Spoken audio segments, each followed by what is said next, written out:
అండి, నమస్తే. నేను మీ మత్స్యపురం నాగేశ్చారి. అందరూ ఎలా ఉన్నారు? అందరూ బాగున్నారా?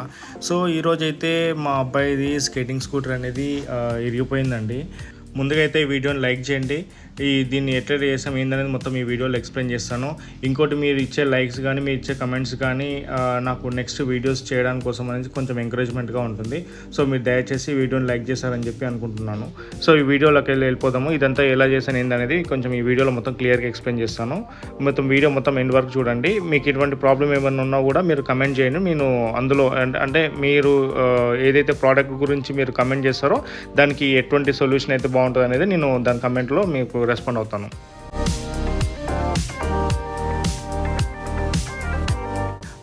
ఇది అంటే నార్మల్గా కాకుండా కొంచెం గతుకుల రోడ్లల్లో ఇంకోటి వాళ్ళ ఫ్రెండ్స్ అంటే కొంచెం బాగా వెయిట్ ఉన్న వాళ్ళు కూడా దీన్ని వాడిర్రు.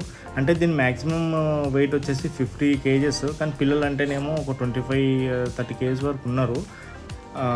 కాకపోతే రోడ్ అనేది స్మూత్గా లేకుండే, కొంచెం సిమెంట్ రోడ్ అంటే గతుకులు ఉంటాయి కదా, అట్లా వాడి ఇది అనేది ఆ కింద పైప్ నుంచి సపరేట్ అయిపోయింది. ఇది ఆల్రెడీ ఇంతకుముందు సపరేట్ అయితే మేము ఏం చేసినామంటే మా బొమ్మది ఏమైంది, ఒకసారి వెల్డింగ్ చేసి స్క్రూ ఫిట్ చేసిండు. అయినా సరే కొంచెం మళ్ళీ పోయింది. అది పోయినందుకు ఇప్పుడు ఏం చేస్తున్నామంటే ఆ పైపు ఏదైతే గ్యాప్ ఉందో ఆ గ్యాప్ ఉండడం వల్ల అది ఈజీగా ఓడడానికి ఛాన్స్ ఎక్కువ ఉంది గతుకుల రోడ్లో అటువంటి దగ్గర. అందుకని మేము ఏం చేస్తున్నామంటే కొంచెం బందోబస్తు ఉండడానికి కోసం అని చెప్పేసి ఆ పైప్లో చెక్క పెడుతున్నాము. ఆ చెక్క పెట్టి ఆ చెక్కకు మళ్ళీ పైనుంచి కింది వరకు డైరెక్ట్ మొత్తం కంప్లీట్ స్క్రూ ఫిట్ చేద్దామని చెప్పి ఫిక్స్ అయిపోయినాము. ఇంకా ఎట్టి పరిస్థితుల్లో అది ఇరిగిపోవడం తప్పిస్తే ఇంకా మళ్ళీ ఊడిపోయే ఛాన్స్ ఉండదు. అట్లా ట్రై చేస్తున్నాము. సో ఇప్పుడైతే ఈ ప్రాసెస్ అనేది చూపిస్తున్నాం. మీకు ఏమైనా ఇటువంటిది ప్రాబ్లం ఉంటే కూడా ఇటువంటి చేసుకోవచ్చు. మేమైతే ఇప్పుడు ఇది చెక్క తీసుకున్నాము. ఇది టేక్ కట్ అని కొంచెం గట్టిగా ఉంటుంది, ఒకవేళ వాటర్ పడ్డా కూడా ఖరాబ్ కాకుండా ఉండడానికోసం అనేసి. అయితే ఈ చెక్కని దానిలో పెట్టినప్పుడు ఏమవుతుందంటే ఆ గ్యాప్ ఫుల్ అయిపోయి, ఇంకోటి పైనుంచి కింది వరకు స్క్రూ వేసినప్పుడు స్క్రూ కానీ నట్టు కానీ ఫిట్ చేసినప్పుడు ఏమవుతుందంటే గ్యాప్ లేకుండా ఉంటే కొంచెం స్ట్రాంగ్గా ఉంటుంది అన్నట్టు. అందుకోసం అని చెప్పేసి ఇప్పుడు మేము చెక్క పెట్టేస్తున్నాము. ఇంకా ఇదైతే బెస్ట్ సొల్యూషన్ అన్నట్టు.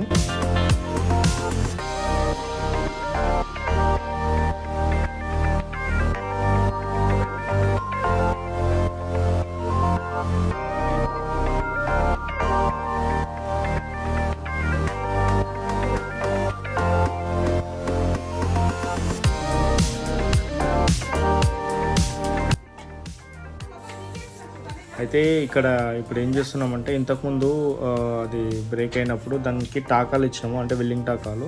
సో అవి కొంచెం అడ్డమవుతున్నాయి చెక్కను కరెక్ట్ కొట్టడానికి. అది కొంచెం అన్నీ సపరేట్ చేసేస్తున్నాడు. ఇక్కడనేమో మా అబ్బాయి, ఇది వచ్చేసి లొకేషన్ వచ్చేసి ఆత్మకూరులో మా బావ చేస్తున్నాడు ఇది. అయితే మా అక్క వీడియో కాల్ చేసి నీది స్కేటింగ్ స్కూటర్ మొత్తం ఎరగొట్టిండు, ఖరాబ్ అయింది కదా, మొత్తం అంతా తీసి పడేస్తున్నాడు, అంతా సపరేట్ చేసేసిండు అని చెప్పేసి. అంటే వాడు ఫీల్ అవుతున్నాడు, అయ్యో అట్లనా అని చెప్పేసి. వానికి కొంచెం అంటే తెలియదు రిపేర్ చేయడానికి తీసుకొచ్చిన అని చెప్పేసి. సో అట్లనేసి వాడు ఫీల్ అవుతున్నాడు పాపం. అంటే అది చేసిన తర్వాత కొంచెం చాలా సర్ప్రైజ్గా ఫీల్ అయ్యింది ఇంకా తీసుకుపోయిన తర్వాత. సో ఒక చిన్న సజెషన్ ఏంటంటే, పిల్లలకు ఏదైనా వాళ్ళ ఆడుకునే వస్తువులు ఖరాబ్ అయితే ఏమన్నా అయితే కూడా తీసి పక్కన పడేయకండి. ఇంకా కొంచెం దాన్ని రిపేర్ చేయడానికి ట్రై చేస్తే పిల్లలకు కూడా దాని వాల్యూస్ అనేది తెలుస్తుంది. ఇంకోటి ఖరాబ్ అయిందంటే అది తీసి పడేయడము, మళ్ళీ కొత్తది తీసుకోవడము అని అంటే వాళ్ళకు మనీ వాల్యూ అంత తెలియదు.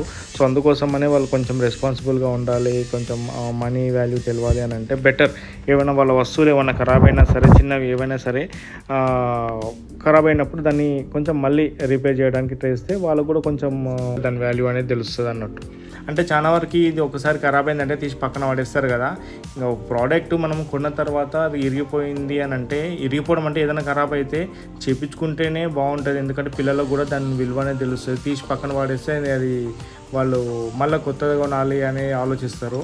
ఇంకా వాళ్ళ మెంటాలిటీ అనేది కూడా ఏదో ఖరాబ్ అయిందంటే తీసి పక్కన వాడే మళ్ళీ కొనాలనేదే ఉంటుంది.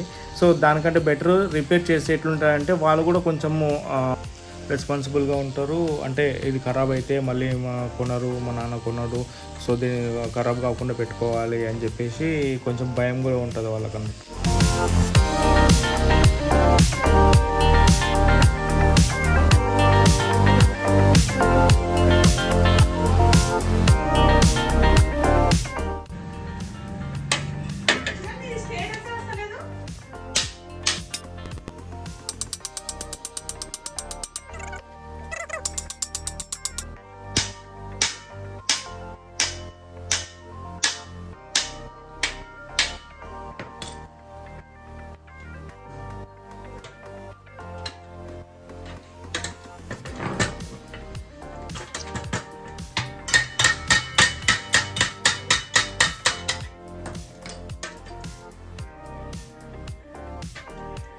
జర గ్రైండింగ్ పట్టింటే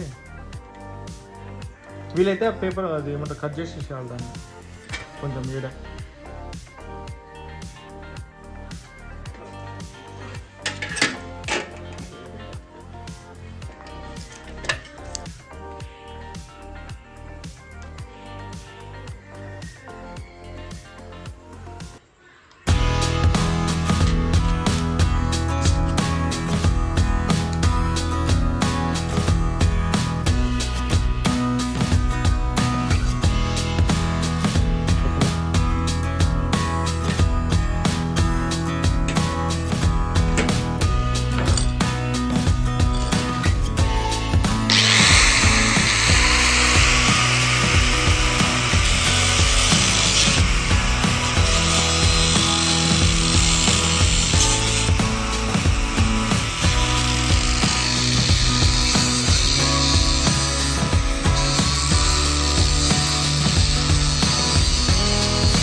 పాలు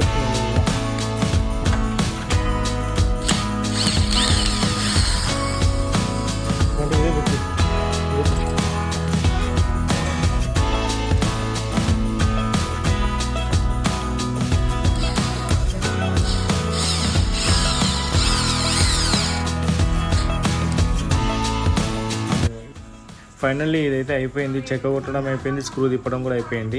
అయితే నేను స్క్రూ తిప్పేది వీడియో అయితే తీయలేకపోయినా, ఎందుకంటే అది డ్రిల్లింగ్ మిషన్ అది హోల్ చేసేటప్పుడు నేను 2 చేతులతో గట్టిగా పట్టుకోవాల్సి వచ్చింది. అందుకే నాకు వీడియో తీయడానికి రాలేదు.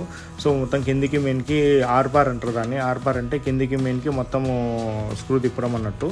అది అయిపోయిన తర్వాత ఇంకా మొత్తం మళ్ళీ ఎప్పటిలాగా ఫిట్ చేస్తున్నాము. ఫిట్ చేసినాకైతే చాలా స్ట్రాంగ్ అనిపించింది. మీరు చూడండి, ఇప్పుడు కరెక్ట్ అసలు ఒరిజినల్ స్టేట్లో ఎట్లా వచ్చిందో అట్లా ఉంది, మంచిగా ఉంది. స్ట్రాంగ్గా కూడా అనిపిస్తుంది. కొంచెం ఇంతకుముందు కొంచెం లైట్గా ఉంటుండే, కానీ ఇప్పుడు కొంచెం బందోబస్తు అనిపిస్తుంది. బాగుంది, మొత్తానికైతే అయిపోయింది ఇది. సో మీరు ఈ వీడియోని అయితే మీకు నచ్చినట్టయితే లైక్ చేయండి. మీకు ఏమన్నా డౌట్ ఉంటే కమెంట్ చేయండి. మీరు నా ఛానల్ ఫస్ట్ టైం చూస్తున్నట్టయితే సబ్స్క్రైబ్ కూడా చేసుకోండి. మరికొన్ని వీడియోలతో మళ్ళీ కలుద్దాం. Thanks for watching. నేను మీ మస్తిపురం నాగేష్ చారి.